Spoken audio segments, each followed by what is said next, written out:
The sky over New York City turned the color of a dark bruise before it tore open with a sound like tearing metal. Pink fire rained down from the clouds and burned through steel and concrete as if they were made of paper. The top 30 floors of the Vought International Tower were simply gone. They had not fallen to the street below. They had vanished into dust instantly. A thick cloud of smoke covered the city, and the smell of burning ozone filled the air. People on the ground were screaming and running over cars to get away from the falling debris. There was no warning and no time to prepare. The morning was normal 1 second, and a nightmare the next. High above the panic, a man floated in the air with his arms crossed. He wore dark gray clothes with a red sash tied around his waist. He had spiky black hair, and he wore a single green earring on his left ear. He looked human, but the way he looked at the city was not human. He looked at the people running below like a person looks at a nest of insects. He did not look angry. He looked disappointed. This was Goku Black, and he had stepped through a rip in time to find this new world. He saw a planet full of people who lied and worshipped false heroes. He saw a world that needed to be cleaned. Homelander flew up from the ruin of the tower with his eyes glowing bright red. The leader of the Seven was shaking with rage because someone had dared to attack his home. He floated in the air 50 feet away from the stranger. The cameras on the news helicopters zoomed in to catch the fight. The whole world watched on their screens. They waited for Homelander to use his laser eyes and save the day like he always did in the movies. Homelander shouted at the stranger and demanded to know who he was. He told the man to get on his knees or he would kill him. But the man in the black clothes did not listen. He did not even blink. A smile spread across his face, but it was cold and cruel. He lifted one hand and pointed a finger at Homelander. A small ball of black and pink energy formed at the tip of his finger. It made a high-pitched sound that hurt the ears of everyone watching. Homelander laughed because the ball looked small and weak. The beam of light fired from the finger faster than Homelander could think. It hit the hero in the chest and pushed him backward through the air. Homelander crashed through 3 skyscrapers one after another. The buildings toppled over and crashed into the streets. Dust swallowed entire city blocks. The noise was deafening, but then there was silence. The people stopped running and looked up. The invincible hero was gone in a single second. Queen Maeve stood on a nearby rooftop, and her hands were shaking. She held her sword, but she knew it was useless. She had never felt fear like this before. A-Train tried to run to help, but the air felt so heavy that he could barely move his legs. The pressure coming from the man in the sky pinned them down. Goku Black lowered his hand and looked at the destruction he caused. He spoke to the open air, but his voice was heard by everyone. He said that mortals were a mistake. He said that this world was ugly because the people worshipped fakes. He felt that he was doing a good thing. This was not a fight for him. It was justice. Far away in a dark room, Billy Butcher watched the news on a dirty TV screen. He took a long drink from a bottle and stared at the man in the sky. He did not know who this alien was, but he knew that Vought could not stop him. Butcher realized that the rules had changed. The Supes were the bullies on the playground, but now a teacher had arrived to punish the whole class. The world was not ending tomorrow. It was ending right now. Homelander pulled himself out of the crater in a parking lot in New Jersey, 3 miles away from the Vought Tower. The asphalt had turned into glass beneath him from the friction of his impact. He stood up and brushed the dust off his suit. His cape was torn, and there was a smudge of dirt on his cheek. He was not injured physically, but his mind was reeling with a sensation he had not felt since he was a child in a laboratory. He felt vulnerable. He looked across the river toward the smoke rising from Manhattan, and his eyes glowed with a chaotic mixture of red heat and genuine confusion. He launched himself into the air, and the ground beneath him shattered again from the force of his takeoff. He broke the sound barrier instantly, and the windows of nearby cars exploded inward. He needed to get back. He needed to understand why the man in black had not died. Back at the stump of the Vought Tower, the panic was absolute. The corporate crisis management team was running through hallways that were exposed to the open sky. Papers blew out into the void. Ashley Barrett was screaming into a phone while pulling her hair out. She was trying to coordinate a response with the Pentagon and the mayor, but nobody had answers. Stan Edgar sat in his office on a lower floor that was still intact. He was calm. He watched the feed from a drone that was circling the intruder. The man called Goku Black had not moved. He hovered cross-legged in the air above the ruins. His eyes were closed. He was sensing the energy of the planet. To Black, the Earth felt like a sewer. The energy signatures of the humans were weak and chaotic, but there were spikes of power scattered across the globe. These spikes felt artificial and unearned. They lacked the discipline of Ki. They felt like corruption. He opened his eyes and looked at the drone. He did not blast it. He simply looked at it with such intensity that the operator miles away felt a chill go down his spine. Black unfolded his legs and descended slowly toward the streets. He did not care about the military jets that were scrambling from nearby air bases. He wanted to see these mortals up close. On the street level, the NYPD had set up a perimeter, but it was useless. People were trampled in the rush to escape. Black touched down on the pavement. His boots made no sound. The crowd parted for him not out of respect, but out of a primal instinct to avoid a predator. A police officer with shaking hands raised his pistol and ordered Black to get on the ground. Black looked at the gun, and then at the officer. He saw the fear in the man's heart. He saw the desire to protect others, mixed with the terrified realization of his own mortality. Black respected the intent, but despised the weakness. He flicked his wrist, and a wave of invisible pressure flattened the police cars into metal pancakes. The officers were pushed back by a wind so strong it knocked the wind out of them. Black walked forward. He was not killing them yet. He was judging them. He walked past a store window displaying action figures of the Seven. He stopped and picked up a plastic figure of Queen Maeve. He crushed it in his hand until it was dust. He realized that this world had commodified power. They had turned strength into a product. This was a sin greater than mere weakness. It was a mockery of divinity. In the basement of a pawn shop in the Flatiron District, Billy Butcher kicked a table over. He paced back and forth like a caged animal. Hughie Campbell sat in the corner holding his knees and watching the news feed on a laptop. Frenchie was checking his weapons, but he looked pale. Mother's Milk was on the phone with his family telling them to get out of the city. Butcher grabbed the remote and turned up the volume on the TV. The news was showing a live feed of the National Guard rolling tanks down Fifth Avenue. Butcher took a swig of bourbon and wiped his mouth.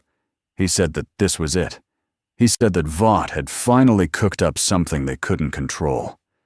He thought Black was a Vought experiment gone rogue, a secret weapon meant for war that had turned on its masters. Hughie stammered and said that the guy didn't look like a Supe. He said the guy looked like he was wearing a costume from a martial arts movie, but the energy coming off him was different.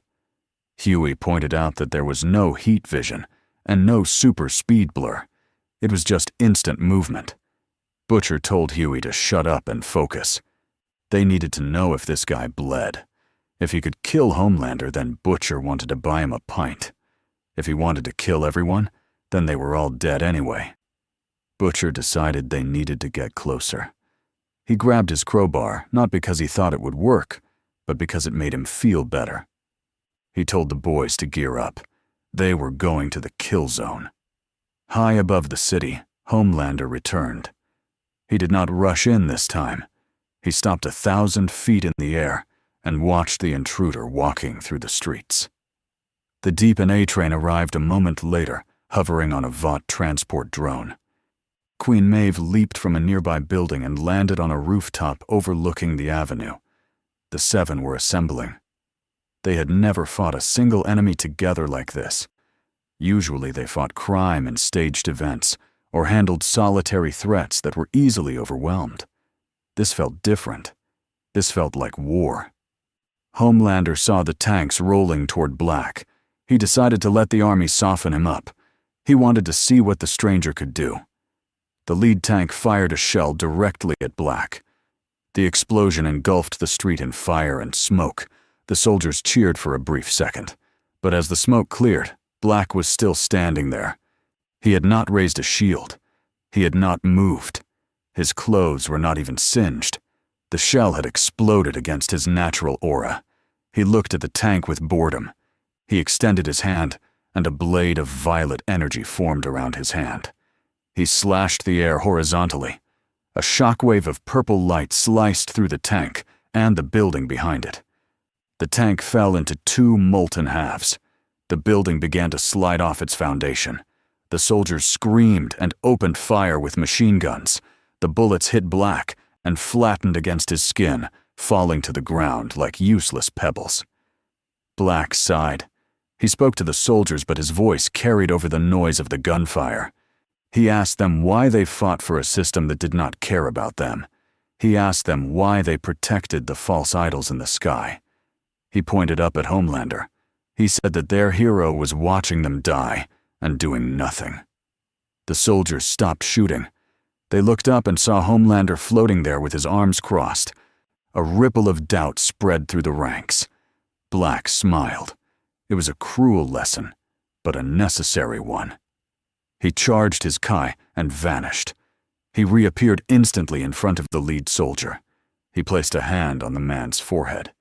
He did not kill him. He showed him a vision. He showed him the timeline he came from. He showed him the silent, empty cities of a world cleansed of sinners. The soldier collapsed, foaming at the mouth, his mind unable to process the scale of the emptiness.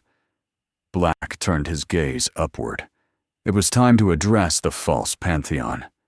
He flew up, slowly rising to meet Homelander. The camera zoomed in. The world held its breath.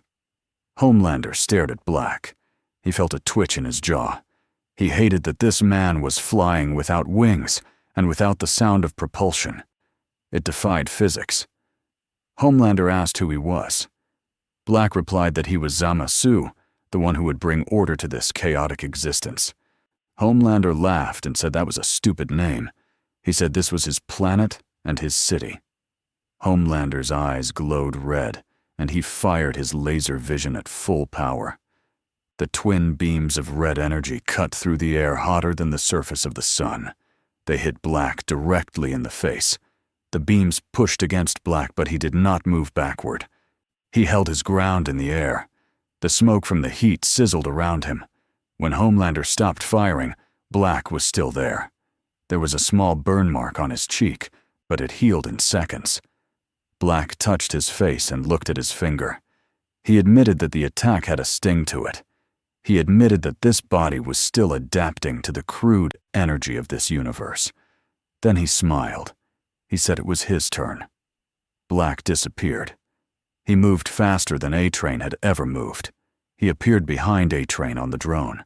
A-Train tried to run, but Black grabbed him by the back of the neck. Black held the speedster up like a kitten.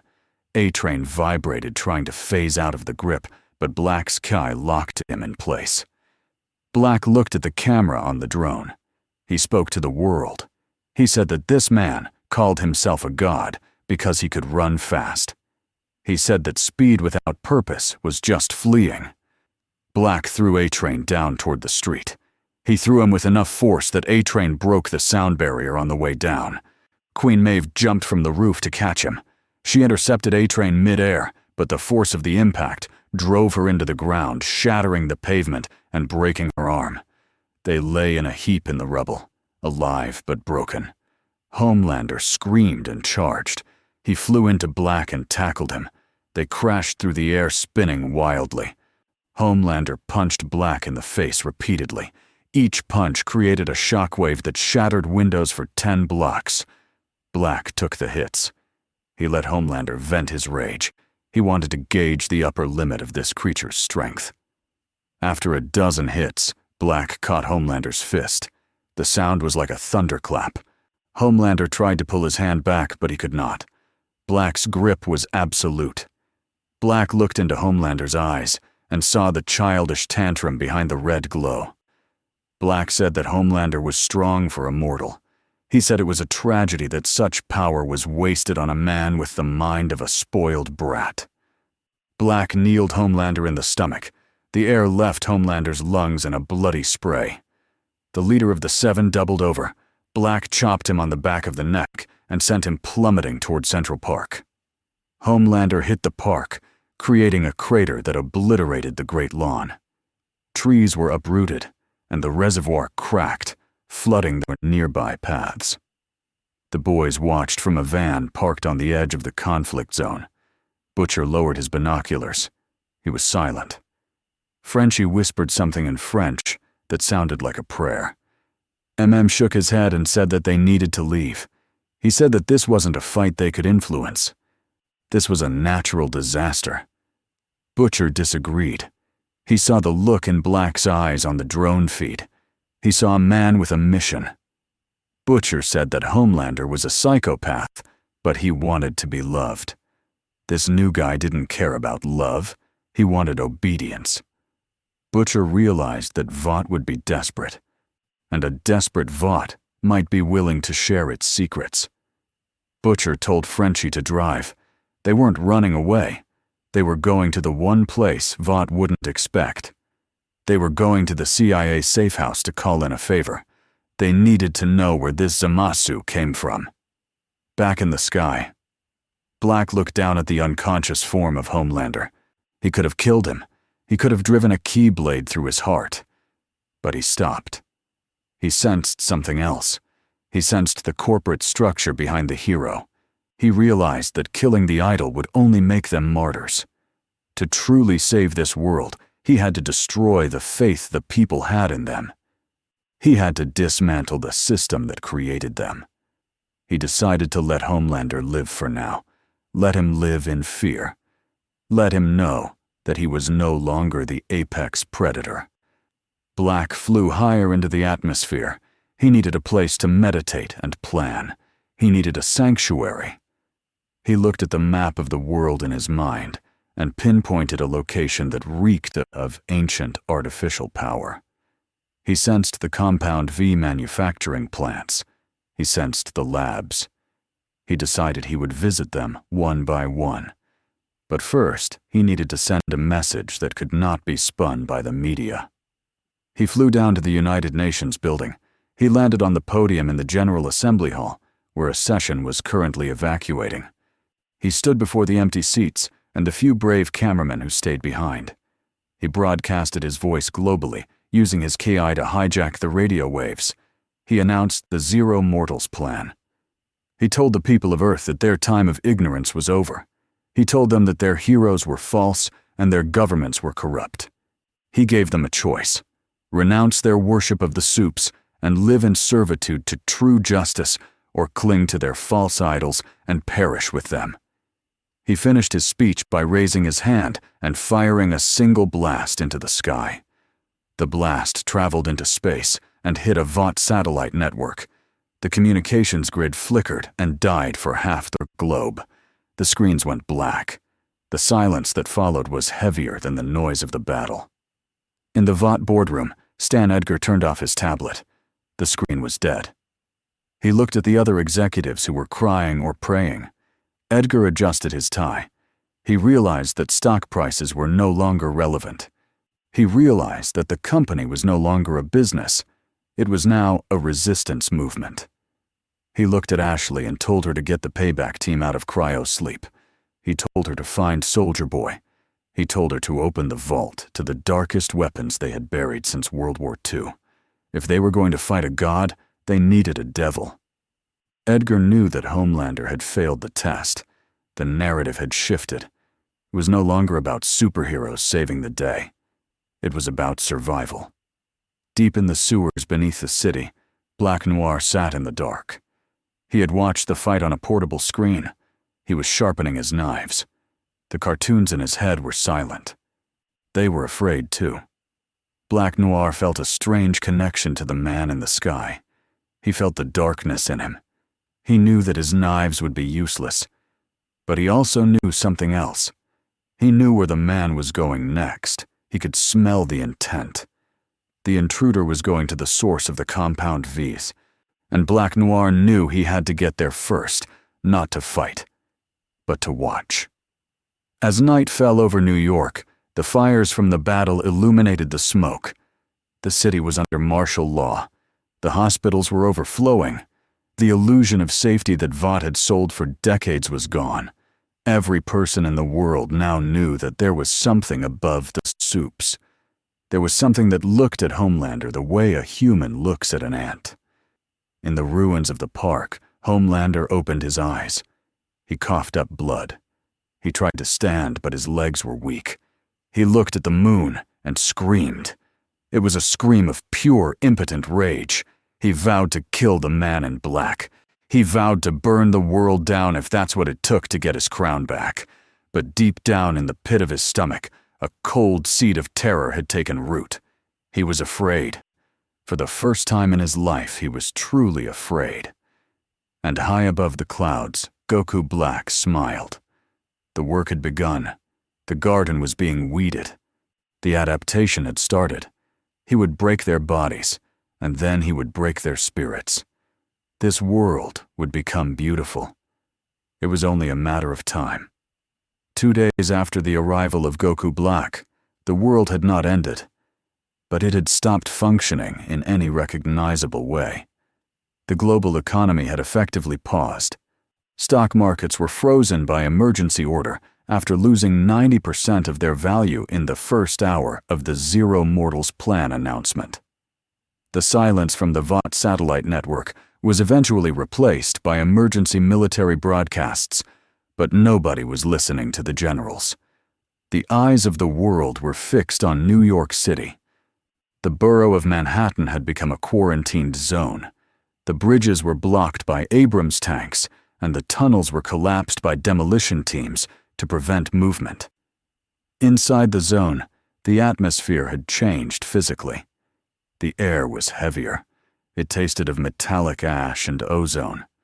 The sky above Central Park remained a permanent swirling bruise of violet and gray clouds that defied meteorological logic.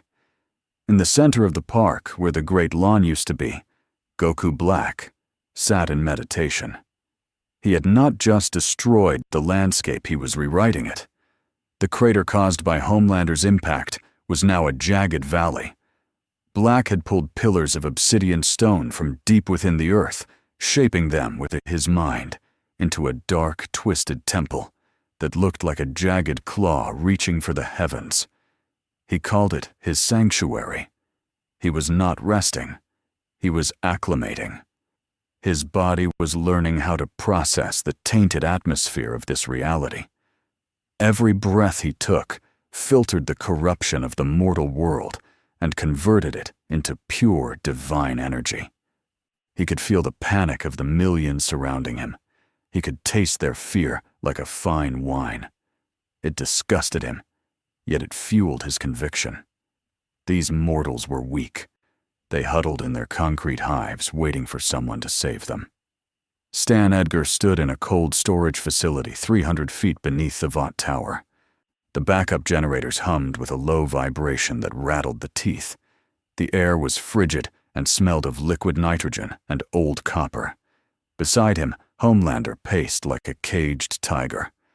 The hero's cape was tattered, and he refused to change it.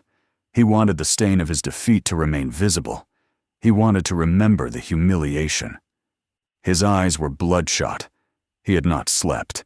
He kept replaying the moment Black caught his fist. The strength was impossible. It wasn't just physical force, it was an absolute wall that defied physics. Homelander demanded to know why they were down here. He shouted that he should be out there burning the city until the alien came out to fight. Edgar did not flinch. He adjusted his glasses and looked at the large cylindrical capsule in the center of the room. He told Homelander that brute force had already failed. He explained that Vought was a pharmaceutical company first and a media empire second. They solved problems through chemistry. He pointed to the capsule. Inside the frost-covered glass, a man floated in suspended animation. He wore a dark green tactical suit and a helmet with an eagle motif. A shield rested at his feet. This was Soldier Boy, the weapon that Vought had buried because he was too hard to control. Now he was their only hope. Edgar explained the theory. Soldier Boy generated a radiation blast that burned Compound 5 out of the blood. It stripped Supes of their power. If they could not kill Black, they would make him human. Then Homelander could tear him apart. Homelander looked at the frozen man with disgust, but also a flicker of hope. He hated the idea of needing help. But he hated the idea of losing his kingdom more. Billy Butcher sat in the back of a CIA surveillance van parked in a garage in Queens. The van was filled with monitors wired to illegal feeds tapping into the Vought internal network. Grace Mallory sat opposite him, looking older and more tired than Butcher had ever seen her. She held a file folder with hands that trembled slightly. She told Butcher that the thermal readings coming off Black were off the charts. It wasn't radiation. It wasn't heat. It was a form of energy that their sensors couldn't classify. It defied the laws of thermodynamics. Butcher lit a cigarette, ignoring Mallory's glare. He exhaled a cloud of smoke and pointed at the screen showing the dark temple in Central Park. He said that Vought was waking up Soldier Boy. He had seen the transfer orders on the hacked network. He knew what Soldier Boy could do. He had heard the stories from the old days. He looked at Hughie, who was curled up in the corner, trying to get a signal on a satellite phone. Butcher told the kid to stop bothering. The signal was dead. Butcher said they were going to watch the fireworks. If Soldier Boy stripped the power from this Zamasu, then Butcher would be there to put a bullet in the alien's brain before Vought could reclaim him. If Soldier Boy failed, then it didn't matter what they did. Frenchie looked up from his chemistry set where he was mixing a volatile batch of nerve gas. He asked what happens if the alien is not made of V. Butcher didn't answer. He just cleaned his gun. The assault began at dawn. It was not subtle. Vought and the U.S. military had coordinated a strike that was designed to overwhelm a small country. A squadron of stealth bombers flew high above the cloud layer, dropping a payload of bunker-busting ordnance directly onto the Obsidian Temple in Central Park. The explosions were deafening. Pillars of fire rose into the sky, shattering windows for 20 blocks. The ground shook as if an earthquake had hit the island. Before the smoke could clear, attack helicopters swarmed in from the Hudson River, firing volley after volley of missiles. On the ground, Vought tactical teams moved in with heavy weaponry. Leading the charge was the remnants of the Seven. Queen Maeve had her arm in a cast reinforced with steel, but she ran with grim determination. Starlight looked terrified, but she kept her hands raised, charging energy. The Deep was nowhere to be seen, having fled to the ocean. A-Train was still in a coma. But walking in the center of the formation was Soldier Boy. He looked groggy and angry. He held his heavy brass shield and marched with the weight of a man who had fought in real wars. He didn't care about the alien. He just wanted to know who had put him on ice. Homelander floated above them all, watching. He was the reserve.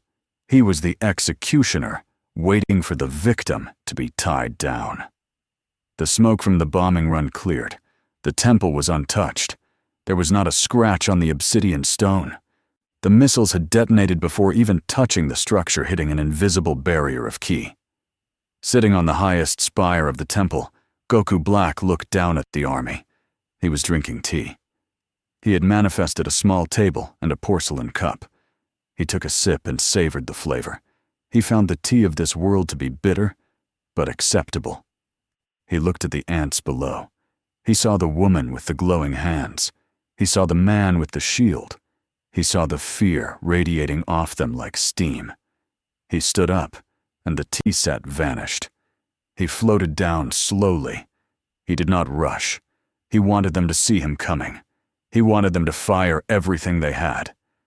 The soldiers opened fire. Thousands of rounds of high-caliber ammunition converged on him. Black walked through the hail of bullets.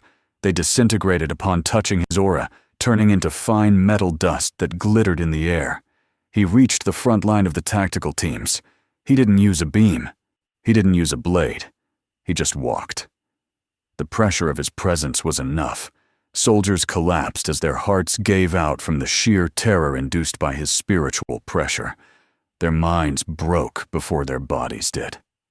Queen Maeve screamed and charged. She leaped into the air, bringing her sword down with enough force to cleave a tank in half. Black caught the blade with 2 fingers. He didn't look at her. He looked at the metal of the sword. He admired the craftsmanship. He twisted his fingers and the sword shattered into 1,000 pieces. Maeve stared at her empty hands. Black backhanded her. It was a casual motion like swatting a fly. Maeve flew backward through the air, smashing through to the stone wall of the temple perimeter. She did not get up. Starlight fired a beam of pure light, blinding in its intensity. Black absorbed it. He opened his mouth and swallowed the energy.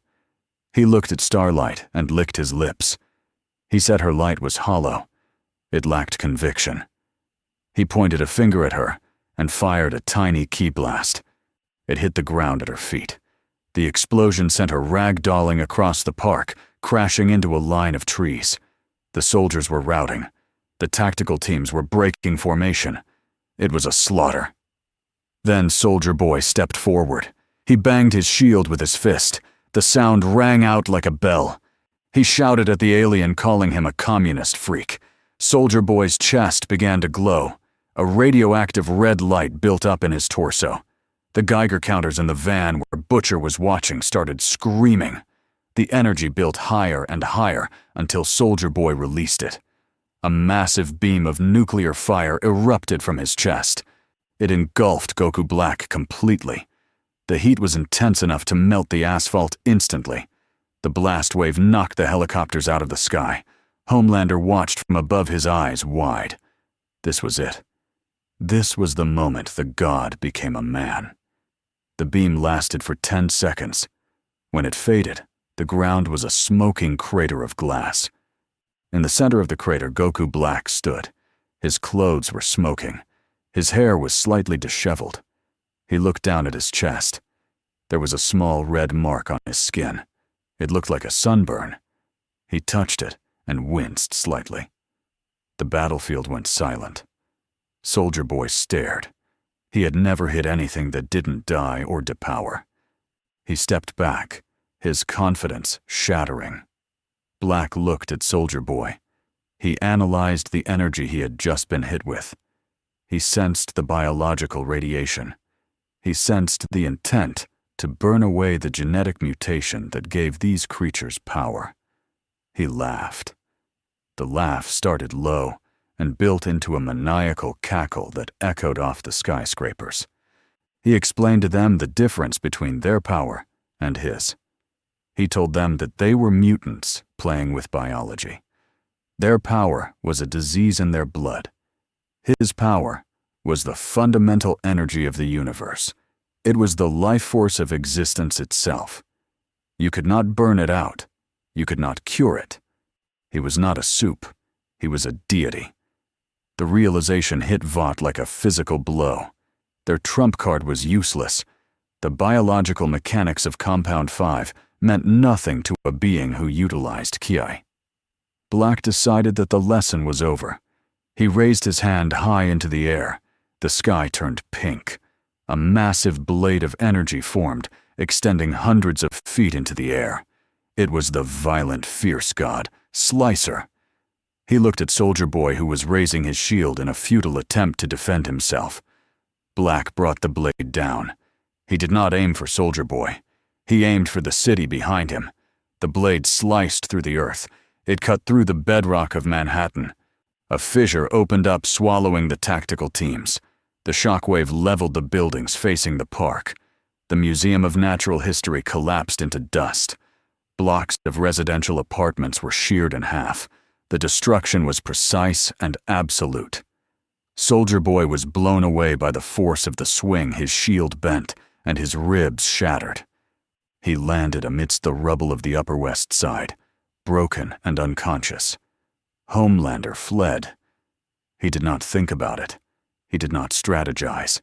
His survival instinct overrode his narcissism. He turned and flew away at maximum speed, breaking the sound barrier again and again until he was halfway across the Atlantic Ocean. He left his team. He left his city. He ran because he knew that if he stayed, he would die. Stan Edgar watched the feed go dead in the bunker. He took off his glasses and cleaned them. He sat down in his chair. He picked up the phone to call the president. There was nothing to say, but he felt the need to observe the formalities of the end of the world. In the van, Butcher was silent. The screen showed static.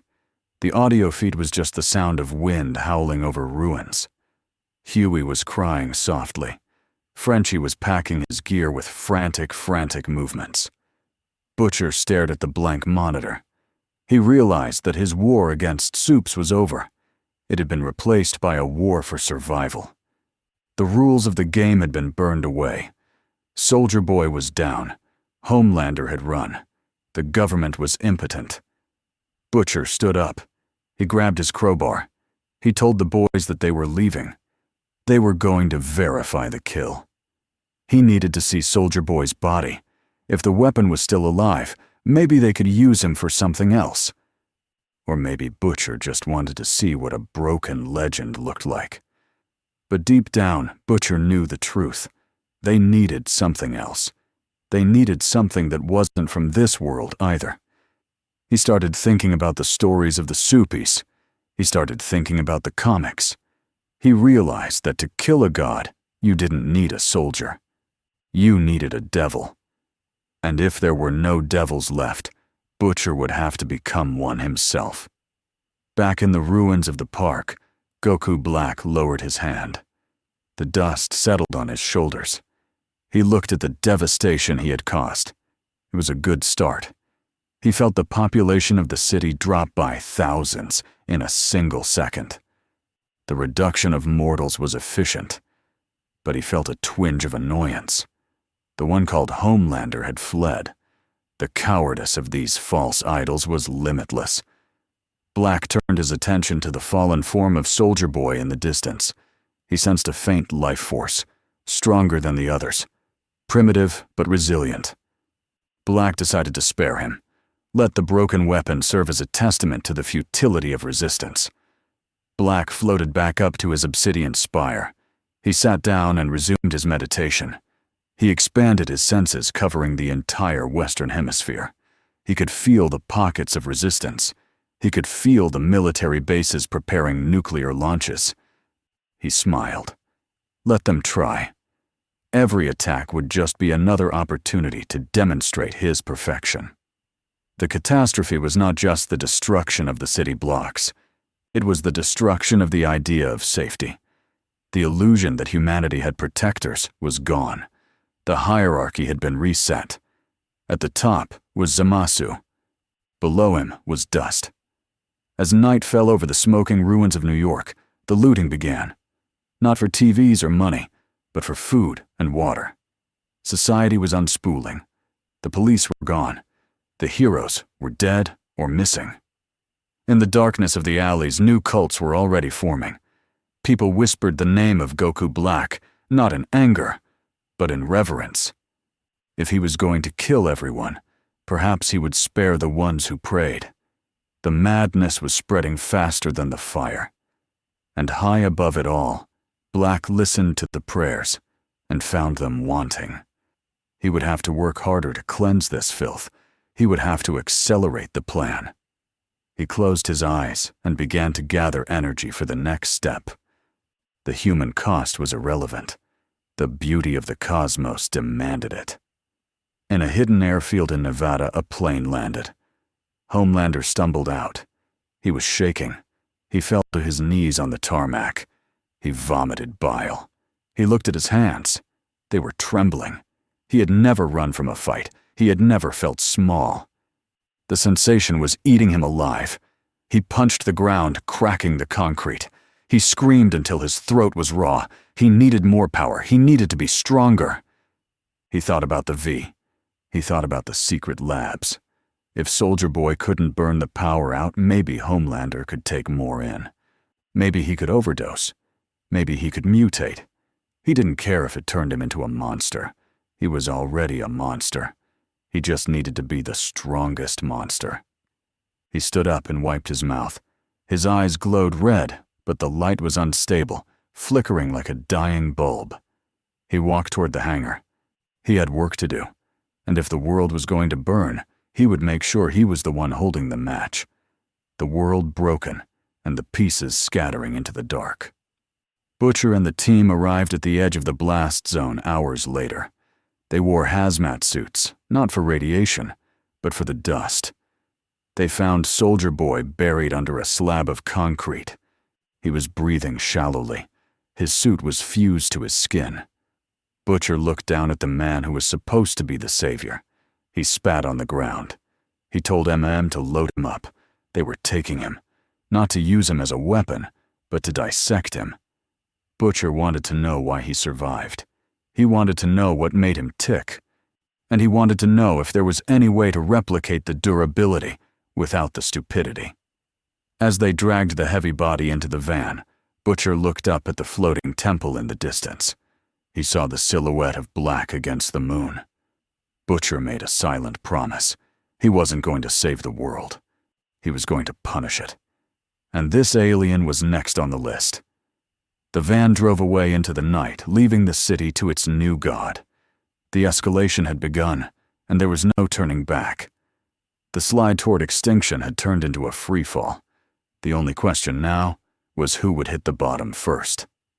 The President of the United States sat in the secure, underground bunker beneath the White House and stared at the red telephone that connected him to the Strategic Command in Nebraska.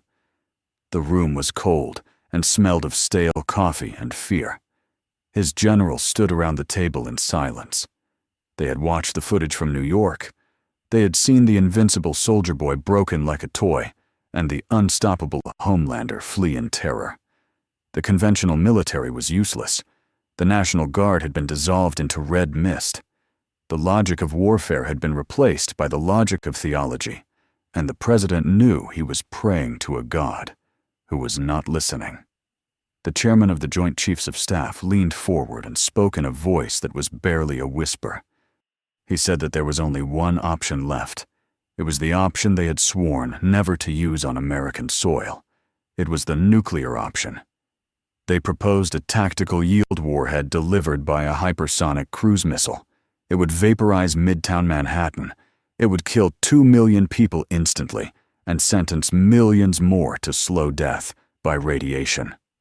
But it might kill the intruder. The president looked at the faces of his advisors. He saw no hope, only desperation. He picked up the phone and gave the code.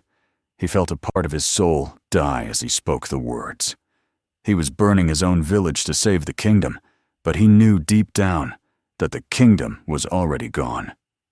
High above the Atlantic Ocean, a stealth submarine surfaced, just long enough to open its missile tubes. The Trident missile launched with a roar of white fire and water.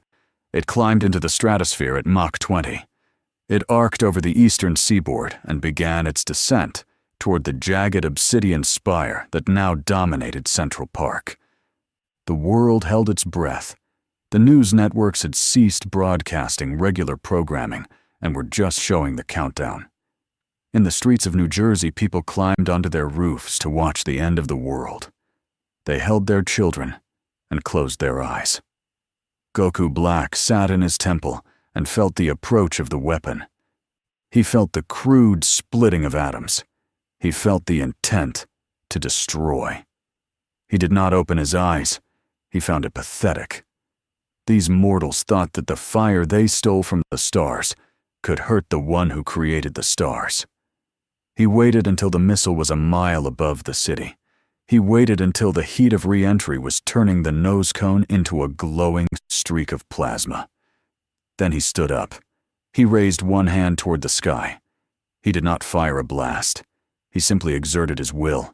He caught the missile in a telekinetic grip. The weapon stopped instantly in midair. The sudden deceleration should have detonated the warhead, but Black froze the mechanism with his key. He held the nuclear fire in his palm. He looked at it. A metal tube filled with death. This was the pinnacle of human achievement. A suicide pact wrapped in steel. He floated up to meet the missile. He placed his hand on the warhead. He began to channel his own energy into it. He corrupted the nuclear reaction. He turned the uranium into something darker. The casing of the missile turned rose-colored. The metal groaned.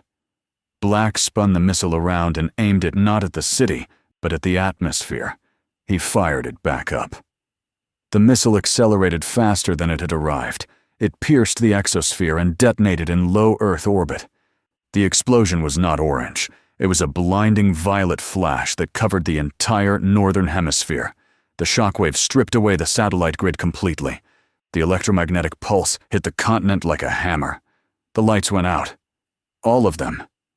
From Maine to Florida, the power grid failed. Cars stopped on the highways. Planes fell out of the sky as their avionics fried. The internet died. The darkness was instant and total. In the basement of a CIA safe house in the Shenandoah Valley, Billy Butcher worked by the light of a kerosene lantern. The power had gone out an hour ago, but he didn't care.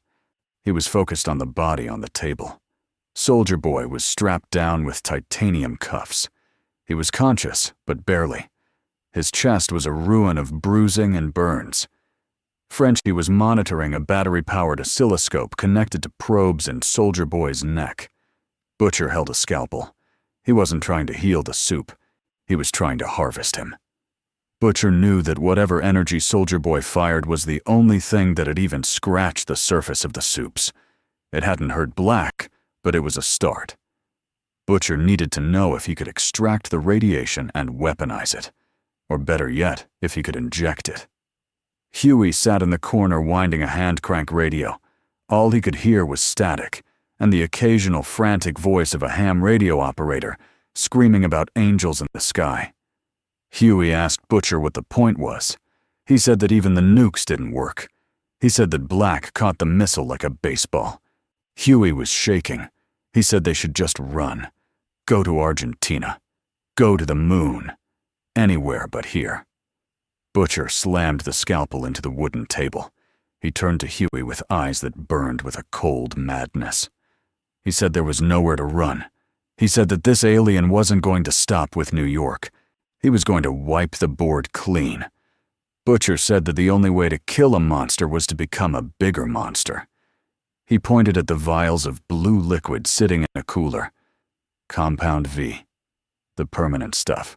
Not the temporary fix that melted your brain.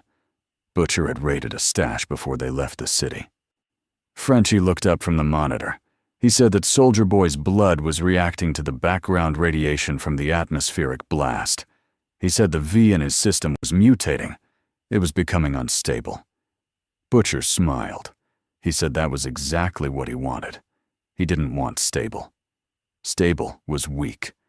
He wanted volatile. He wanted a reaction that would tear the sky open. Butcher grabbed a syringe and filled it with Soldier Boy's blood mixed with raw V. He rolled up his sleeve. Tried to stop him. He grabbed Butcher's arm and said it would kill him. He said that nobody survives that mixture.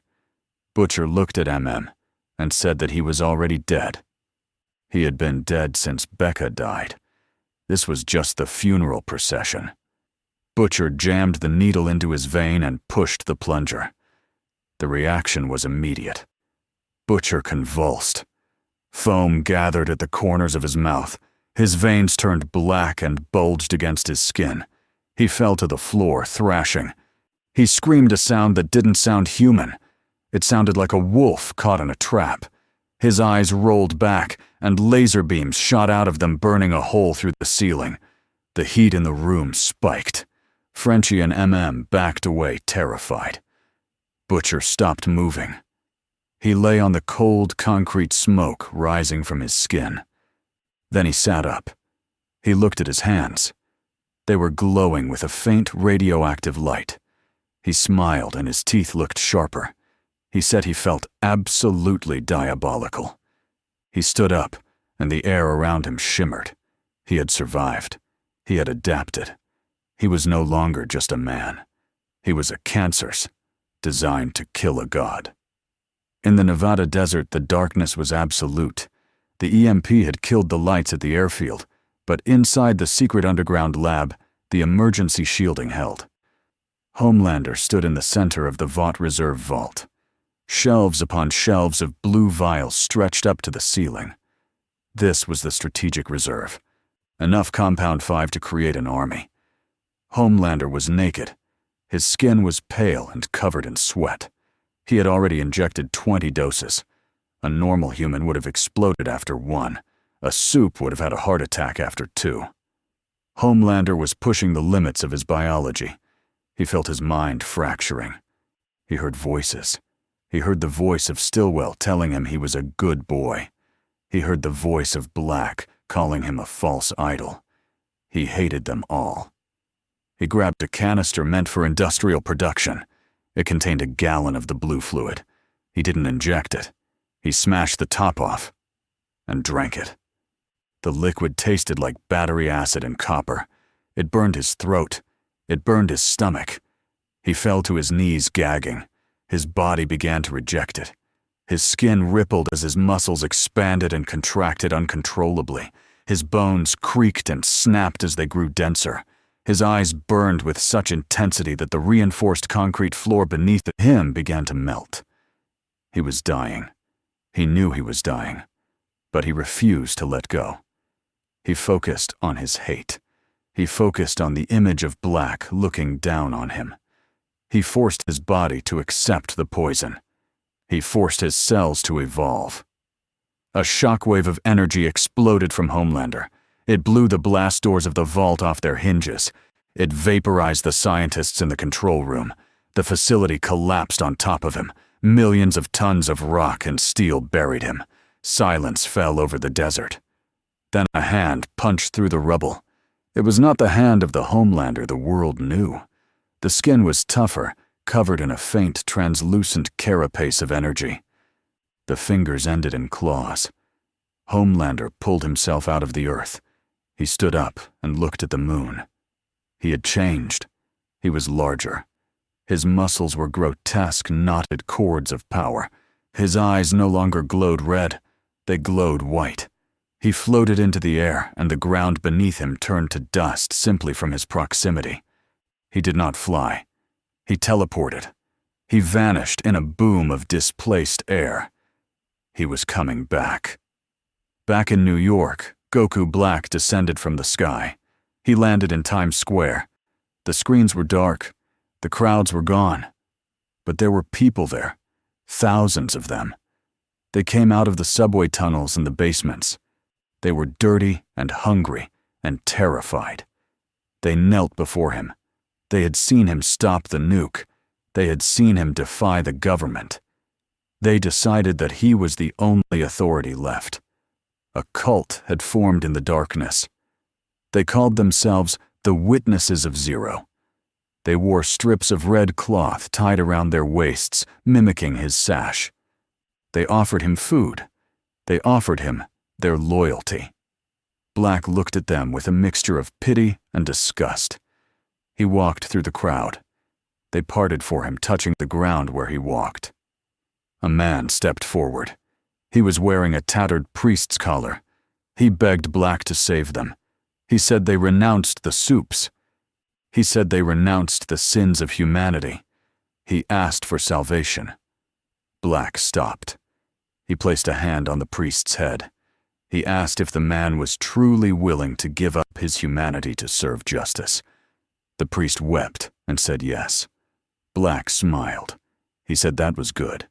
He channeled ki into the man. It was too much. The priest screamed as his body was overloaded.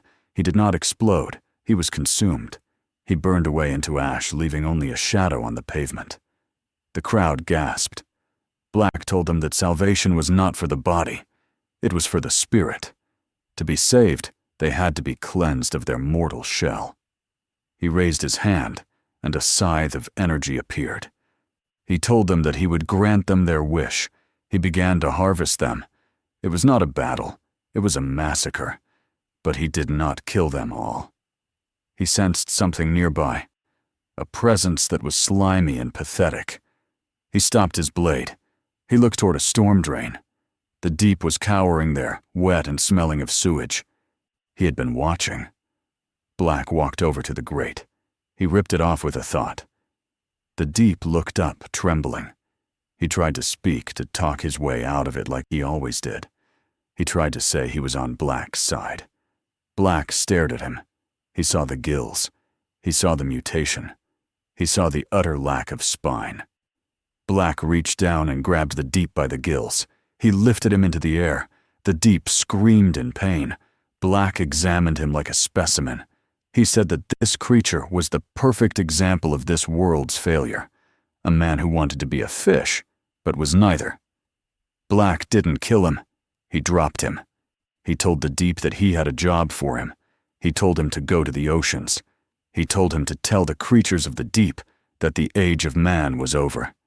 He told him to sink every ship that dared to sail. If he did this, Black would let him live as a pet. If he refused, Black would dry the oceans. The deep scrambled away, terrified and grateful. He ran toward the harbor. He would do it. He would drown the world to save his own skin. Suddenly, a boom echoed across the city. It was not a sonic boom. It was the sound of space tearing. Homelander appeared at the end of the block. But he wasn't alone. He had brought the payback team, or what was left of them. He had dragged them out of retirement and forced them to take the V overload. Most had died, but a few had survived as twisted abominations. Gunpowder was now a walking pile of organic munitions. Mindstorm was a floating brain with eyes. They were a grotesque army of monsters led by a wide-eyed devil. Homelander looked at Black. He didn't speak. He didn't monologue. He just attacked. Homelander moved faster than before. He closed the distance instantly. He punched Black in the face. This time Black's head snapped back. A drop of blood flew from Black's lip. The world seemed to freeze. Black touched his lip. He looked at the blood. It was red. He looked at Homelander. For the first time since he arrived, Goku Black looked surprised. He smiled. A real smile. A smile of excitement.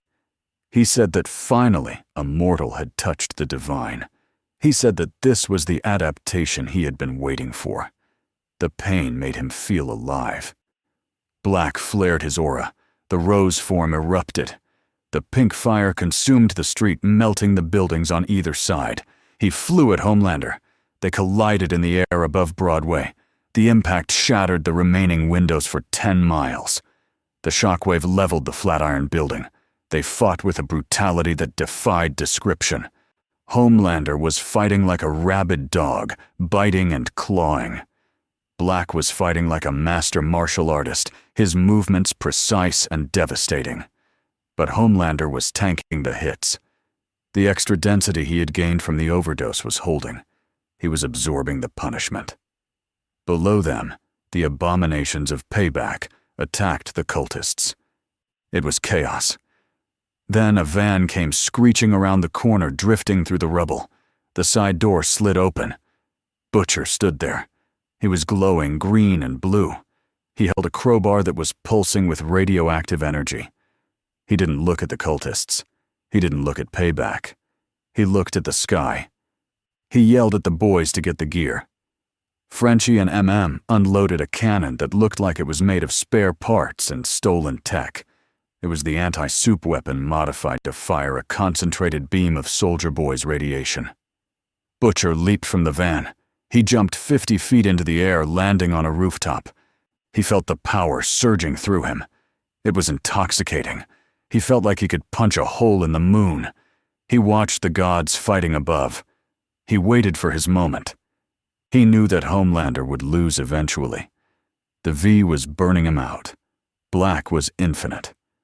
But Butcher didn't need to win a boxing match. He needed to land one dirty shot. He needed to inject the virus he had cooked up in his own blood into Black's veins. In the sky, Black caught Homelander's leg. He spun him around and threw him through the Empire State Building. The top of the tower sheared off and fell into the streets. Black formed a keyblade. He prepared to finish it. He dove toward the wreckage. Suddenly, a beam of green energy hit him from the side. It was Butcher. The laser vision seared Black's shoulder. Black turned his eyes, narrowing. He saw the man in the trench coat standing on the roof. He sensed the energy. It was similar to the Shield Man, but wilder, darker. Black descended toward Butcher. He asked if the human wanted to die first. Butcher grinned. He spat a glob of glowing green spit onto the roof. He said he didn't want to die. He wanted to teach the alien a lesson about British hospitality. Butcher charged. He didn't have the flight or the speed of Homelander, but he had the ferocity. He swung the crowbar. Black blocked it with his arm. The impact created a shockwave that cracked the roof. Butcher didn't stop. He headbutted Black. The sound was like two stones cracking together. Black stumbled back slightly. He was impressed. This species was persistent. Butcher laughed. He shouted to Frenchie, "Now!" Below on the street, Frenchie fired the cannon. The beam of concentrated radiation hit Black dead center in the chest, while he was distracted by Butcher. Black roared. The energy burned. It didn't strip his power, but it hurt.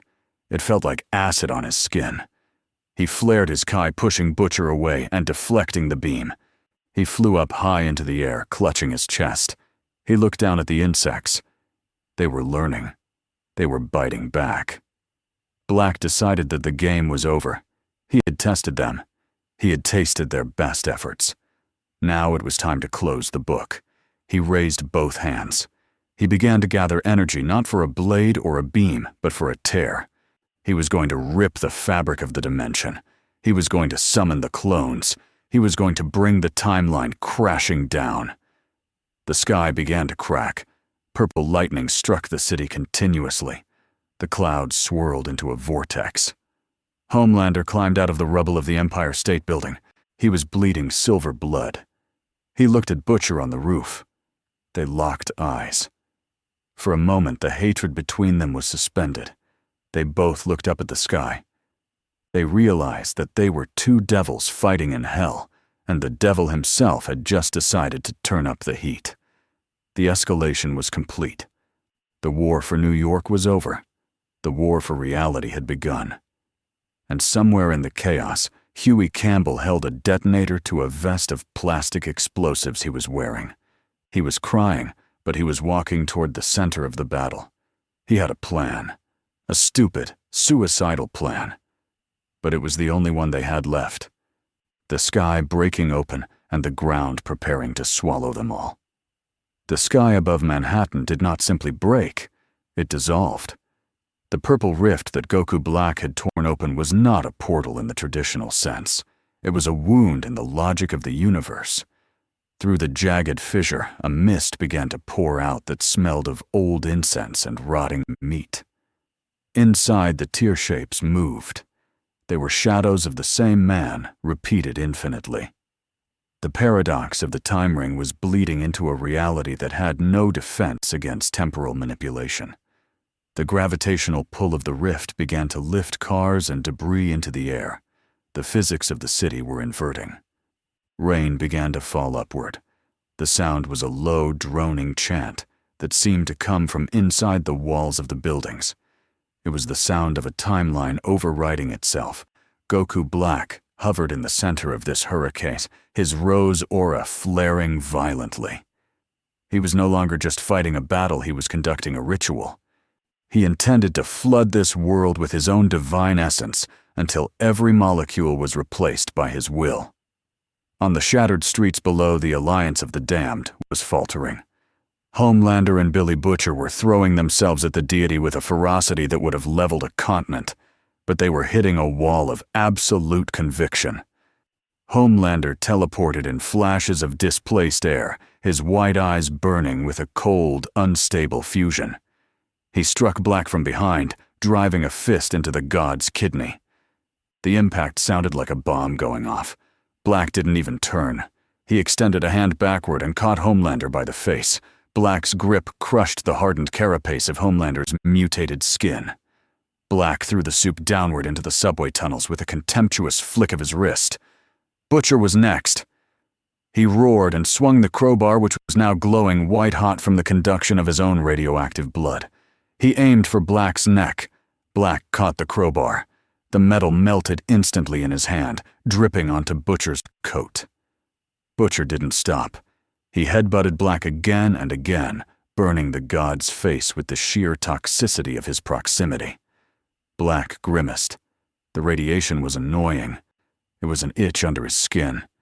He placed a palm on Butcher's chest and fired a zero-range energy blast. Butcher was launched backward through 3 city blocks, crashing into the ruins of Grand Central Station. Black wiped the silver blood of Homelander and the radioactive spittle of Butcher from his tunic. He looked up at the rift. It was widening. He could feel his other selves pressing against the membrane of reality. He smiled. The Zero Mortals plan was entering its final phase. He would not just kill them, he would unmake them. He would replace their history with his glory. He closed his eyes and spread his arms wide, inviting the corruption of the timeline to enter him. In the alleyway behind a collapsed deli, Hughie Campbell was vomiting. He had just injected a syringe of compound V into his neck. It was not the temporary stuff. It was a vial he had stolen from the cooler in the van when Frenchie wasn't looking. He knew that the temporary V wouldn't be enough. He needed the raw power. He needed to be able to move through the chaos. He felt the fire spreading through his veins. It felt like swallowing razor blades. His vision went blurry, then sharpened into a terrifying clarity. He could see the dust motes floating in the air. He could hear the heartbeat of a rat 3 blocks away. He looked down at his chest. He was wearing the vest. It was strapped tight against his ribs. It was not a bomb made of dynamite or C4. It was a device Frenchie had built using the stolen schematics of the Vought containment units. It was a miniaturized particle accelerator rigged to detonate the core of the Soldier Boy samples they had harvested. It was a dirty bomb designed to scramble the biological frequency of anything it touched. Hughie looked at the detonator in his hand. His thumb hovered over the button. The plan was simple. Get close. Detonate. Hope that the anti-Supe radiation would disrupt Black's connection to his power source. It was a suicide mission. Hughie knew he wasn't coming back. He thought about Starlight. He thought about her broken body in the park. He thought about his dad. He wiped his mouth and stood up. He didn't feel brave. He felt numb. He disappeared. He reappeared on a floating slab of concrete 50 feet in the air. He teleported again, higher, closer to the purple fire. The teleportation was different this time. With the permanent V in his system, he didn't just move through space. He felt like he was sliding through the texture of the world. He appeared 10 feet behind Goku Black. The god was distracted, focusing on the rift. Hughie took a breath. He stepped forward. He reached out to grab Black's sash. He needed to be touching him for the full effect. Just as his fingers brushed the fabric, Black turned. The speed was impossible. Black's hand clamped around Hughie's throat. Hughie gasped, his eyes bulging. Black looked at him with mild curiosity. He saw the vest. He saw the sweat. He saw the crude biological enhancement coursing through the human's blood. Black smiled. He asked if this was their assassin. He asked if this trembling child was the best the resistance could offer. Black tightened his grip. He was going to crush Hughie's windpipe slowly. He wanted the others to watch. Butcher crawled out of the rubble of the train station. He saw Hughie dangling in the sky. He screamed. It was a sound of pure agony. He tried to run, but his legs were broken. His healing factor was working overtime, knitting the bones back together, but it was too slow. Homelander burst from the subway tunnel, his body caked in mud and sewage. He saw Hughie too. He didn't care about the boy. He cared that the distraction was perfect. Homelander saw the opening. Black was gloating. Black was focused on the insect in his hand. Homelander flew. He put every ounce of his mutated strength into a single charge. He didn't aim for Black. He aimed for the rift. He realized in a moment of tactical clarity that he couldn't beat the god, but he could break the god's toys. Homelander flew past Black and slammed into the edge of the purple tear in the sky. He fired his laser vision directly into the instability. The white beams of his eyes mixed with the purple entropy of the rift. The reaction was catastrophic. The rift destabilized. It began to collapse in on itself, sucking everything nearby into a vortex. Black felt the shift in pressure. He looked up alarmed. The rift was acting like a vacuum. It was pulling him in. He dropped Hughie. He flew up to try and stabilize the portal with his key. He could not let the connection to the future be severed. He poured his energy into the tear, trying to stitch it shut. Hughie fell. He tumbled through the air. He looked up and saw Black fighting the sky. He saw Homelander being thrashed by the gravitational tides. Hughie realized he had failed. He hadn't detonated the vest. He was going to hit the ground and die for nothing. He closed his eyes. Then he felt a hand grab his ankle. He stopped falling. He looked up. It was A-Train. The speedster had woken up. He was wearing hospital scrubs that were torn to shreds. He was vibrating so fast he was blurring. A-Train didn't speak. He just swung Hughie upward. He threw him. He threw him back toward the god. Hughie flew up like a rag doll. He passed Black. He was inside the gravitational pull of the collapsing rift. He was floating next to Black's face. Black looked at him with wide eyes. The god was paralyzed by the effort of holding the dimension open. He couldn't move his hands. Hughie looked at Black. He looked at the vest. He didn't hesitate this time. He didn't apologize. He looked Black in the eye and pressed the button. The explosion was silent. The device didn't create fire. It created a sphere of absolute negation. The concentrated radiation of Soldier Boy, mixed with the raw instability of the Vought zinc core, expanded instantly. It enveloped Hughie. It enveloped Goku Black. And critically, it enveloped the open wound in the timeline. The interaction between the anti-soup radiation and the divine key of the time ring was something that had never happened in the history of the multiverse. It was a chemical reaction between biology and theology. The radiation, which was designed to burn the compound 5 out of blood, hit the key, which was the fundamental life force of the universe. The key didn't disappear. It mutated. The violet light of the rift turned a sickly necrotic green. The sound of the chanting stopped and was replaced by a scream that shattered glass for 100 miles. The explosion didn't just blow up. It infected the timeline. The virus that Butcher had cooked up the hatred of the Supes, the biological corruption of the V, it all flowed into the open vein of the universe. Hughie Campbell was vaporized. There was no body left to bury. He was unmade at the atomic level, his sacrifice absolute. But he had not killed Goku Black. The smoke cleared. The rift was gone. The sky was gray and empty. Black floated in the air. He was hunched over. His clothes were shredded. His skin was smoking. He was clutching his face. He began to laugh. But it was not his laugh. It was a wet, gurgling sound. He lowered his hands. Half of his face was melted. But it wasn't healing with the smooth perfection of a god. It was bubbling. Green slime dripped from his cheek. His eye on that side was gone, replaced by a cluster of compound eyes like a fly.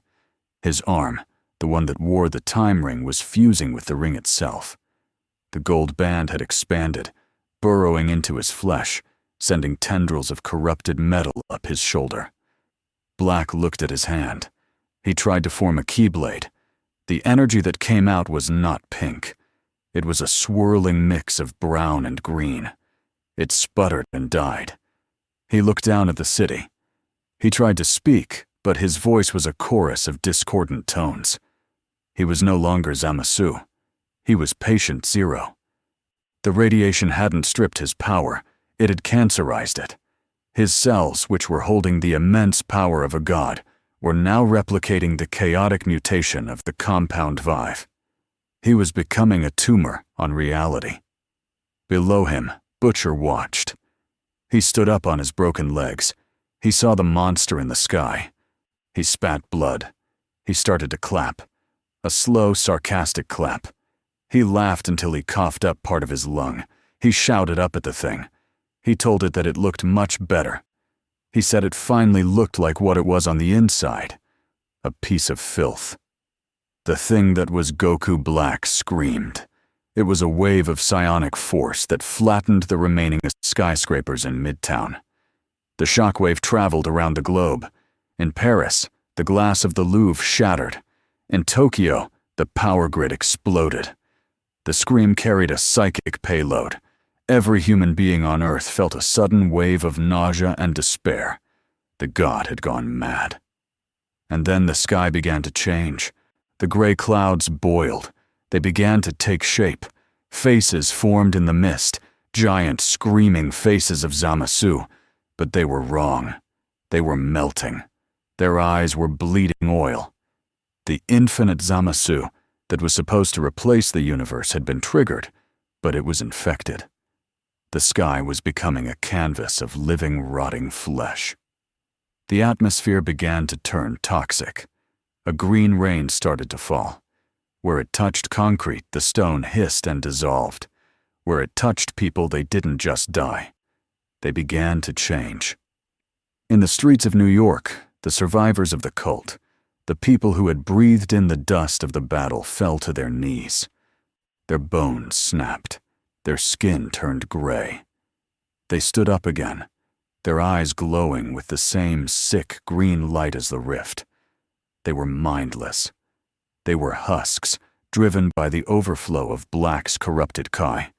The dead were rising not as zombies, but as extensions of the god's madness. Homelander pulled himself out of the rubble. He looked at the green rain sizzling on his skin. He looked at the sky that was made of meat. He looked at the army of twisted humans shambling through the streets. For the first time in his life, he felt small. Not just weak, but insignificant. He realized that this wasn't a fight for territory anymore. It was an extinction event. He looked at Butcher. The two enemies stood 10 feet apart. They didn't attack each other. There was no point. Butcher looked at Homelander. He pointed at the sky with his crowbar. He asked if Homelander was ready to die. Homelander looked at his hands. The silver blood was still flowing, but it was mixing with the green rain. He looked at Butcher and said that he wasn't going to die. He was going to leave. He was going to fly into space and find a new planet. He crouched down to launch himself. Butcher swung the crowbar and hit Homelander in the knee. It was a petty human move. Homelander stumbled. He snarled and grabbed Butcher by the throat. Butcher smiled. His teeth were falling out from the radiation. He whispered that there was nowhere to go. He pointed up. The sky wasn't just over Earth.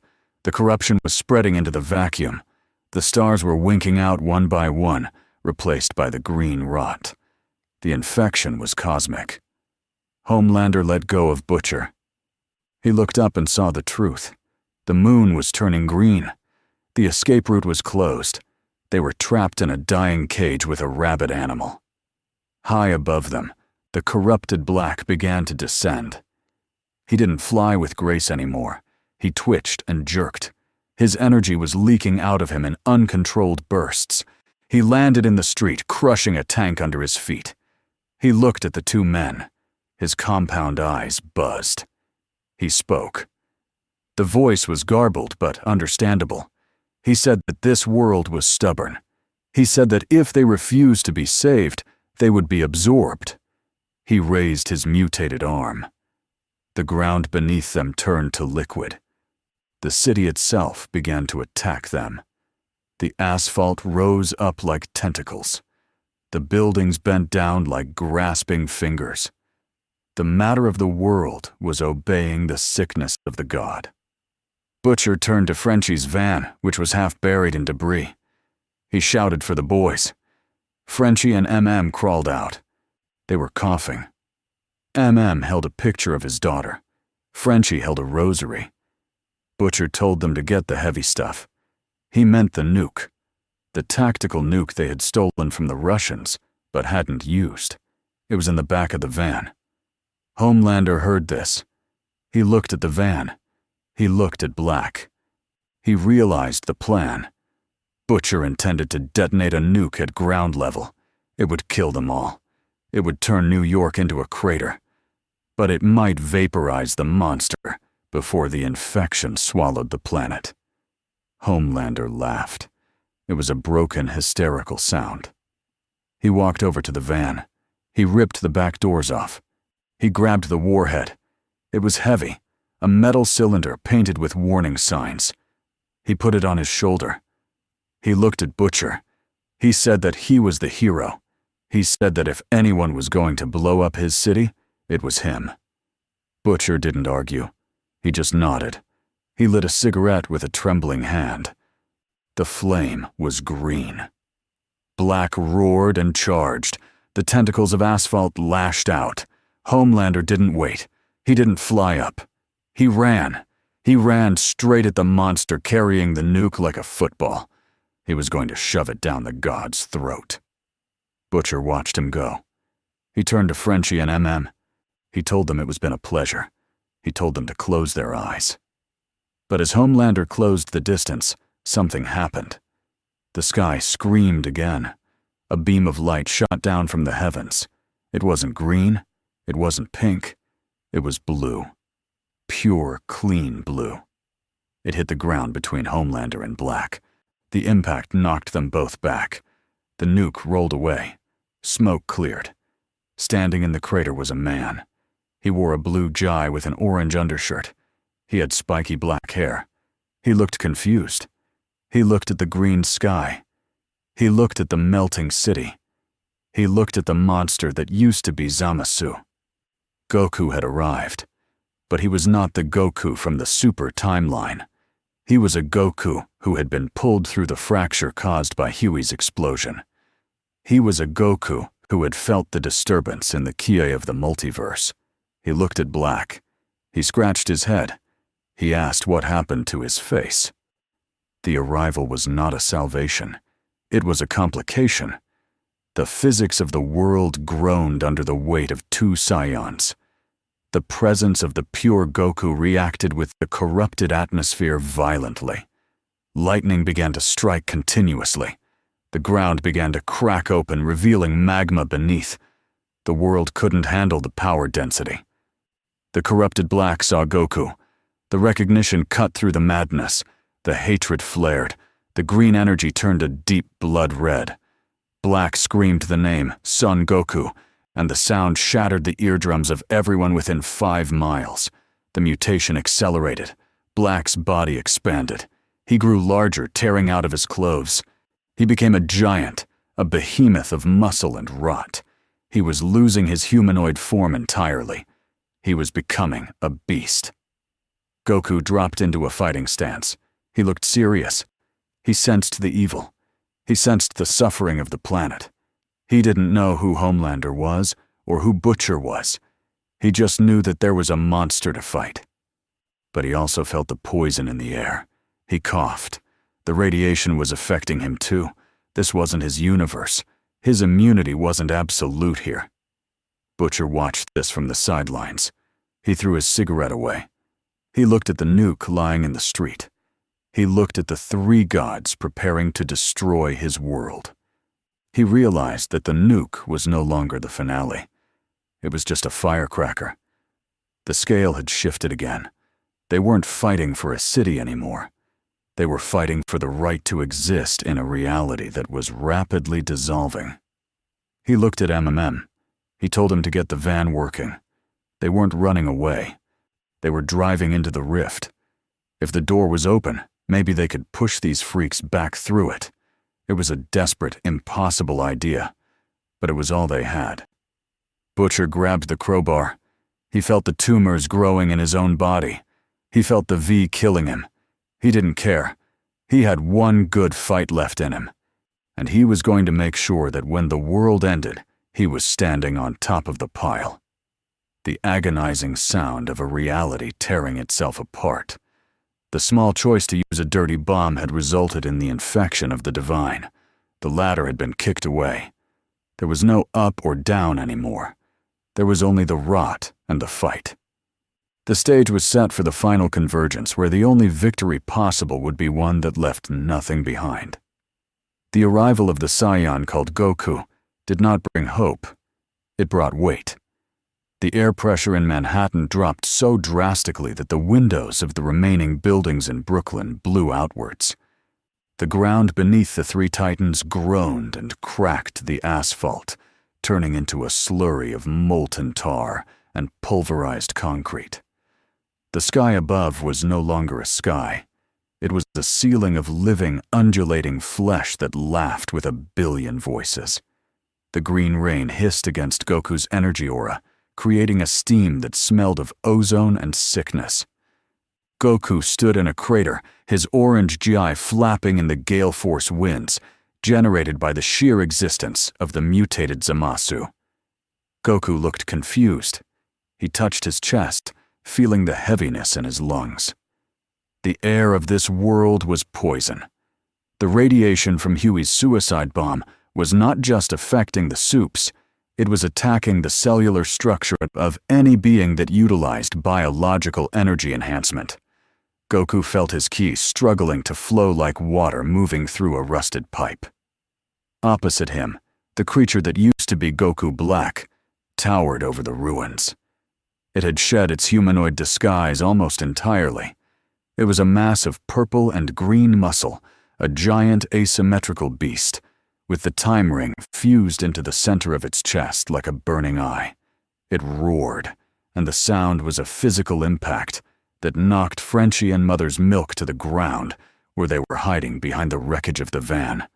The roar stripped the paint off the metal. Black did not recognize Goku as a rival anymore. He recognized him only as raw material.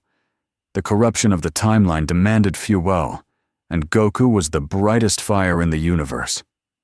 Black lunged. The speed was deceptive for a creature of that size. A fist the size of a garbage truck slammed down. Goku raised his arms to block. The impact sent a shockwave through the tectonic plate. The entirety of Manhattan Island sank 3 feet into the harbor. Water from the Hudson River rushed into the streets, boiling instantly upon contact with the energy-saturated ground. Goku skidded back his boots, carving deep trenches in the bedrock. He gritted his teeth. He realized instantly that he could not hold back. This wasn't a tournament. This was an extermination. He screamed and his hair flashed gold. He bypassed the lower forms and went straight to Super Saiyan. But the gold light was tainted. It flickered with veins of black and green.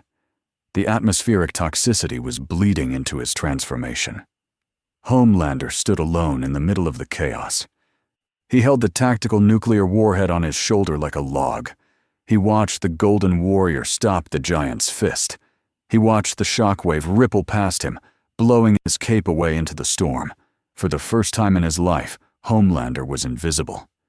The cameras weren't rolling. The people weren't watching him. The gods were fighting, and he was just an ant with a firecracker. The realization broke something inside him that had been cracking for days. His narcissism inverted. He didn't want to save the world anymore. He didn't want to rule it. He just wanted to destroy the thing that made him feel small. He wanted to hurt the monster that had looked at him with pity. Butcher crawled into the driver's seat of the ruined van. The windshield was gone. The engine was smoking, but the wheels were still attached. He looked back at Frenchie and MM. He told them to get out. He told them to run to the tunnels. MM shook his head. He said there were no tunnels left. The subway was flooded with lava and river water. They were trapped on the surface of hell. Butcher laughed a wet, bloody sound. He said that was fine. It saved them the walk. He turned the key. The engine sputtered and died. Butcher slammed his fist on the dashboard, cracking the plastic. He screamed at the machine. He poured his own radioactive energy into the steering column. The car didn't start with gasoline. It started with the electric discharge of Butcher's dying body. The engine roared to life, glowing blue. Goku flew up, driving a knee into the center of the mutated Zamasu's chest. The monster didn't flinch. Its flesh rippled and absorbed the blow-wrapping tentacles of ki around Goku's leg. Goku fired a point-blank blast of energy. The explosion blew a hole in the monster's shoulder, but the flesh knit itself back together in seconds. The meat sky laughed louder. Faces of Zamasu began to descend from the clouds, elongated and dripping, stretching down like tornadoes to touch the earth. Where they touched, they consumed. Buildings, cars, corpses. Everything was eaten by the sky. Goku realized that physical damage was useless. The enemy was not a biological organism anymore. It was a paradox. He kicked himself free and retreated to the air, hovering next to the floating Homelander. Goku looked at the man in the cape. He saw the silver blood. He saw the madness in the white eyes. But he also saw the nuke. Goku pointed at the warhead. He shouted over the wind, asking if that thing could close the hole in the sky. Homelander looked at Goku. He bared his teeth. He said he didn't know and didn't care. He was going to shove it down the monster's throat. Goku nodded. He understood that sentiment. He said he would distract the beast. Goku flared his aura, pushing the toxic air away. He cupped his hands at his side. He began to chant the syllables of the Kamehameha, but he didn't aim it at the monster. He aimed it at the rift in the sky behind the monster. He aimed at the source of the corruption. The blue light gathered between his hands, illuminating the ruins of Times Square. The brightness was blinding. The shadows of the skeletons of skyscrapers were cast long and sharp against the destruction. The mutated black sensed the threat. The eye in its chest glowed. It opened its maw and fired a beam of necrotic red energy. The beam was wide enough to swallow a city block. It clashed with Goku's Kamehameha. The two beams met in the center of the battlefield. The sound was gone. The energy density was so high that sound waves could not propagate. There was only a high-pitched whine that caused blood to run from the ears of every survivor in the tri-state area. Goku pushed. His muscles bulged.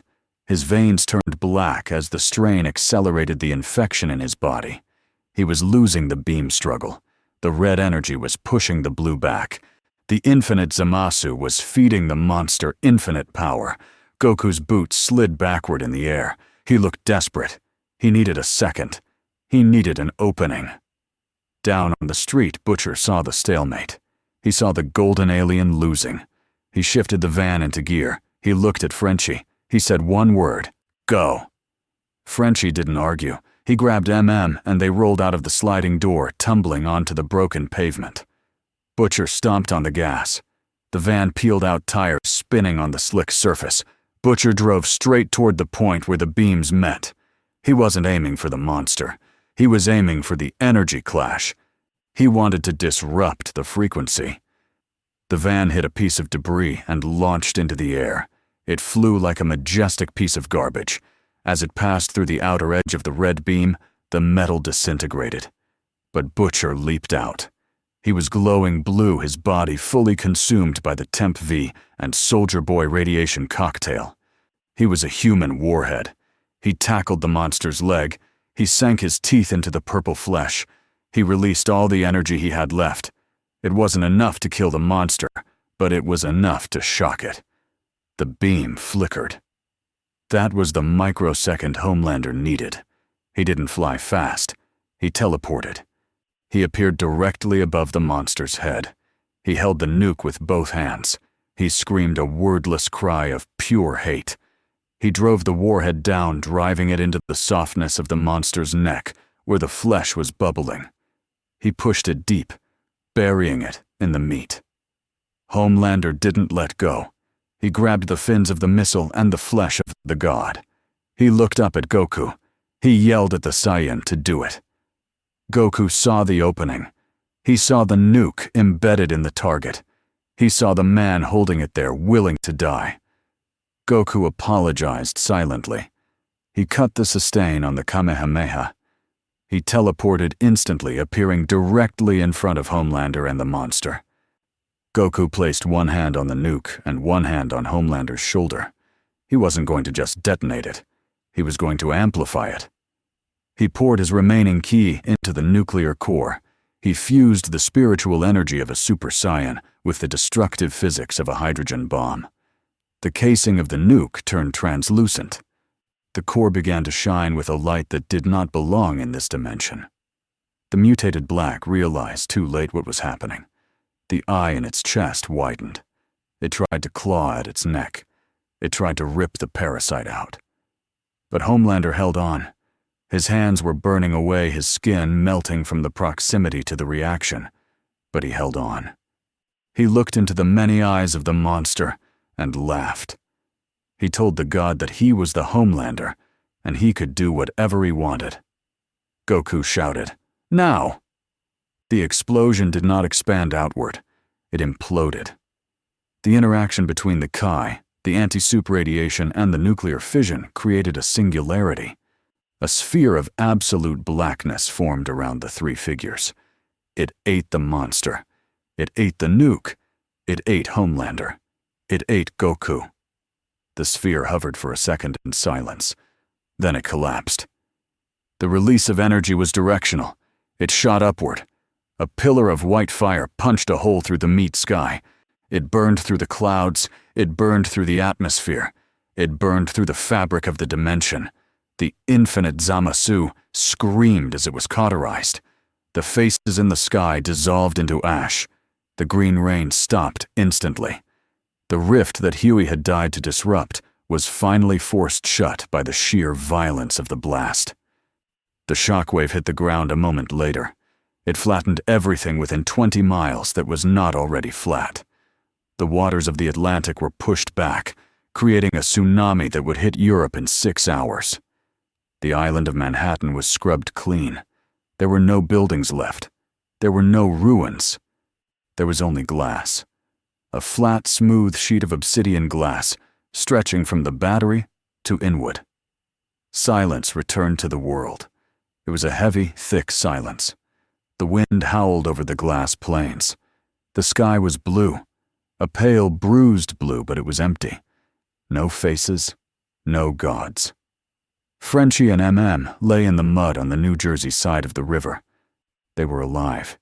They had been shielded by the bulk of a collapsed bridge. They stood up slowly. They looked across the river.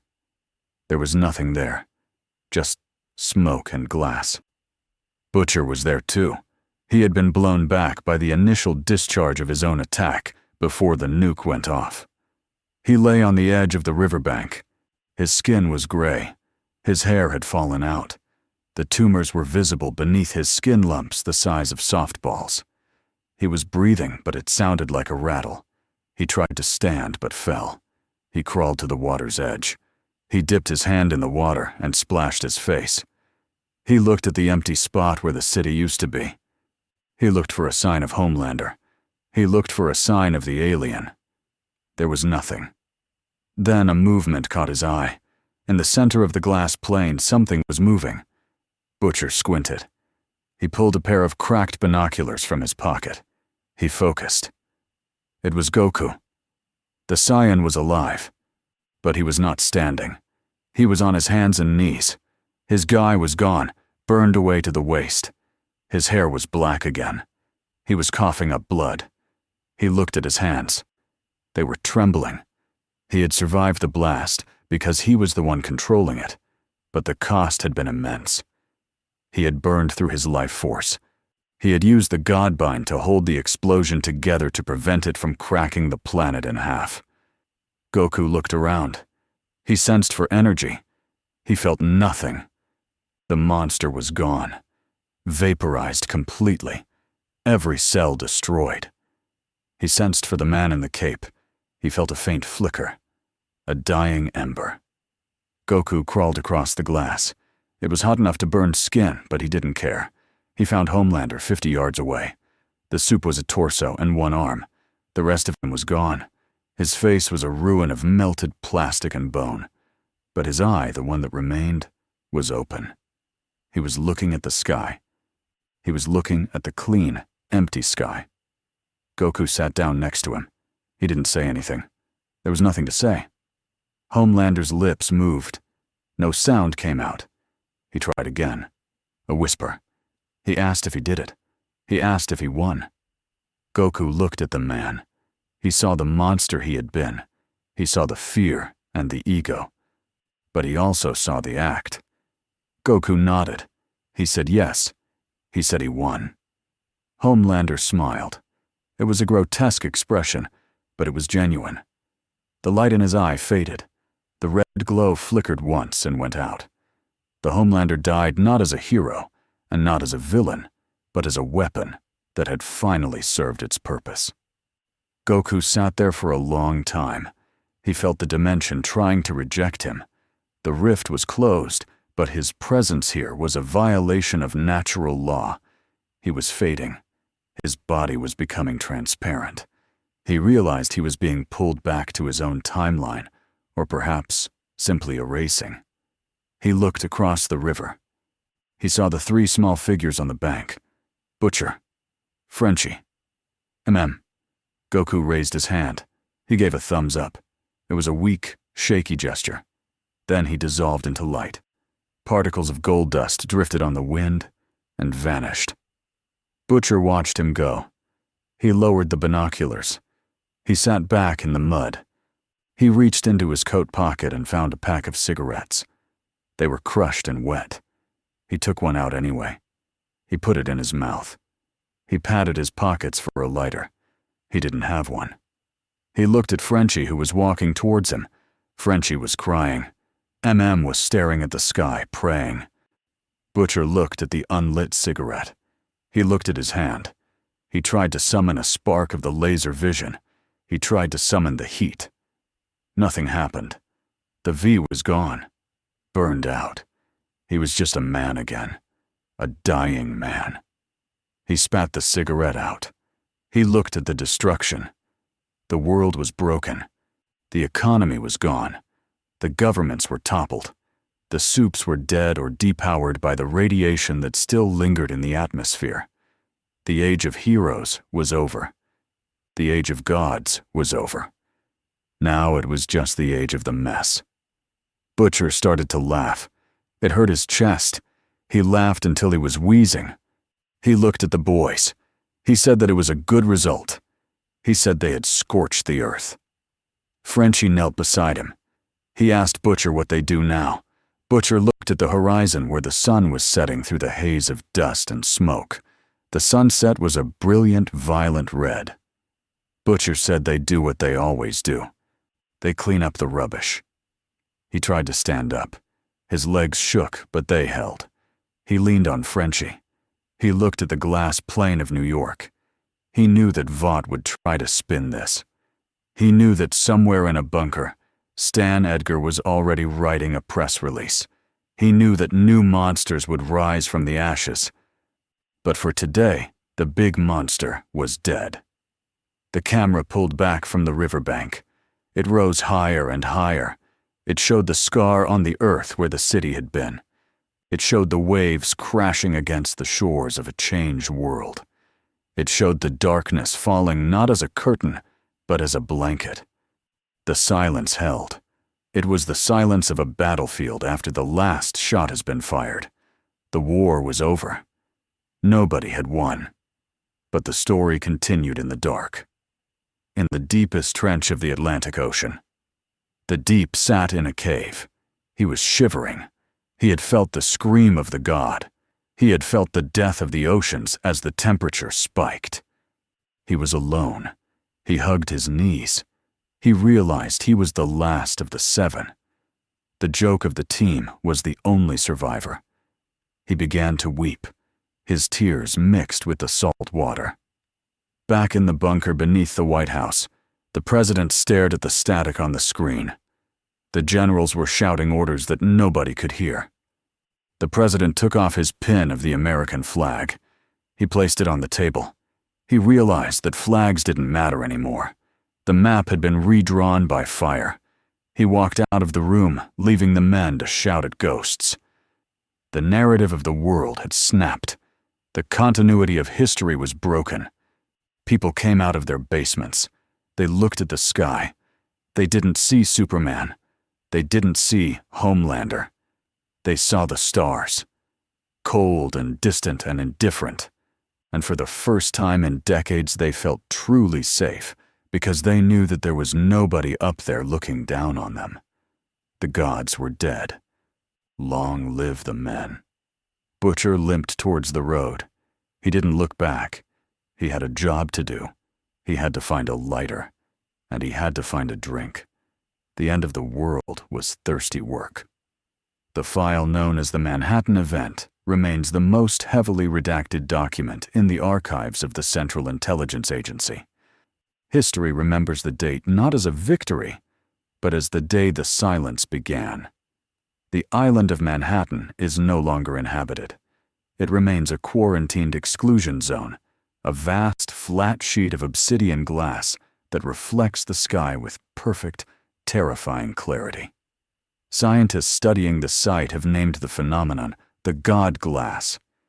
It radiates a unique energy signature that is neither radioactive nor magical, but a hollow echo of something that once existed outside of time. No moss grows there. No birds fly over it. It is a scar on the face of the earth that refuses to heal. The geopolitical landscape of the planet collapsed in the vacuum left by Vought International. With the destruction of the Vought Tower and the public death of the Homelander, the illusion of superhuman safety evaporated. Stan Edgar was never seen again. Some say he died in the bunker. Others say he fled to a private island in the Pacific to live out his days watching the empire he built turn to ash. The stock value of Vought hit zero precisely 6 minutes after the explosion. The superhero industrial complex did not just fail, it was exposed as a planetary liability. The Compound 5 recipe was leaked to the internet by a dead man switch, triggered by the heartbeat of William Butcher, but it did not lead to a new age of heroes. The radiation left in the atmosphere by the clash of divine and nuclear energies had a sterilizing effect on the V gene. New injections simply caused immediate fatal organ failure. The age of the Super ended not with legislation, but with biology. The human race had developed an antibody against its own gods. Billy Butcher lived for 3 months after the event. He spent his final days in a hospice in the Scottish Highlands, far away from the noise of the rebuilding world. The tumors caused by the Temp V and the exposure to the Zero Mortals radiation consumed him rapidly. He refused pain medication. He remained lucid until the end. Mother's Milk and Frenchie visited him once. They did not talk about the war. They talked about cars and food and the weather. When they left, Butcher sat by the window and watched a storm roll in over the hills. He died alone, holding a postcard of the Flatiron building that no longer existed. There was no funeral. His body was cremated, and the ashes were scattered into the wind. He left no will and no final words, only a single empty bottle of bourbon on his bedside table. The survivors of the catastrophe formed a diaspora of trauma. The Deep was found a year later working on a fishing trawler in Alaska, refusing to speak to anyone or enter the water deeper than his knees. Starlight's memorial became a pilgrimage site for those who remembered that not all of them were monsters. The world moved on as it always does, but it moved differently. It moved with a limp. The confidence of the 21st century was gone, replaced by a humble caution. Humanity had looked into the abyss and seen that the abyss had a face and a name. In the end, the invasion of Goku Black was not a conquest, but a correction. It violently excised the cancer of artificial power from the timeline. The cost was millions of lives and the soul of a city, but the equation balanced out. The timeline stabilized. The rift was sealed. The universe continued without the interference of men in capes or gods in rings. The story of the boys and the Saiyan became a myth whispered in the dark, a cautionary tale about what happens when mortals try to touch the sun. The file is closed. The record is final. The world is quiet now, and in the silence there is finally peace.